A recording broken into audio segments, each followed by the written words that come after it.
Yauwa assalamu alaikum jama'a, kamar yadda kuka sani sunana Muhammad Rabi'u Umar wanda aka fi sani da Rafsan Comedian. So alhamdulillahi Allah ya nuna mana an yi sallah lafiya, Allah ya nuna mana wannan shekara. Ubangiji Allah muna godiya akan wannan ni'ima da kan muna. Ubangiji Allah ya maimaita muna waɗanda suka samu suka yi layya wannan shekara. Ubangiji Allah ya ƙara taimakon su wani shekara su yi fiye da haka. Waɗanda ba su samu suka yi ba Ubangiji Allah ya hore masu. Allah ya zama gatan kowa.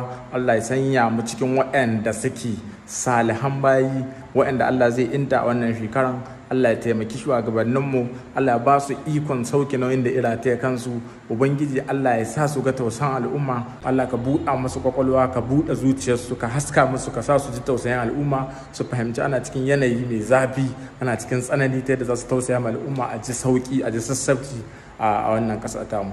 Allah ka kawo mana zaman lafiya mai dorewa. Allah ka taimake mu, Allah ka taimaki Zamfara, Allah ka taimaki Zamfara, Allah ka taimaki Zamfara, ka cece ta daga wannan fitina. Ubangiji Allah ka cece Arewa, ka cece Arewa, ka cece ta daga wannan fitina. Allah ka cece Najeriya, ka cece Najeriya, ka fitar da ita daga wannan tashin hankali. Mu masu kurakurai ne, Ubangiji Allah ya yafe mana kurakuran da muka yi a baya. Allah ya taimake mu, ya zama gatan mai sa gaba tafi baya kyau da amfani. Kuma sai a yi amfani da wannan dama a nemi magani.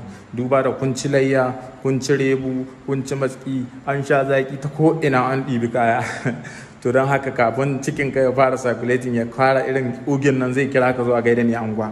Don haka ka yi using number 6, ka nemi magani ka sha da wuri. In ka yi wasa kuma ka kisha ko, to idan ya tambayi ka in baka yi wasa ba sai dai ka ji ana dura sahihu da mareci, kun ga babu kyau.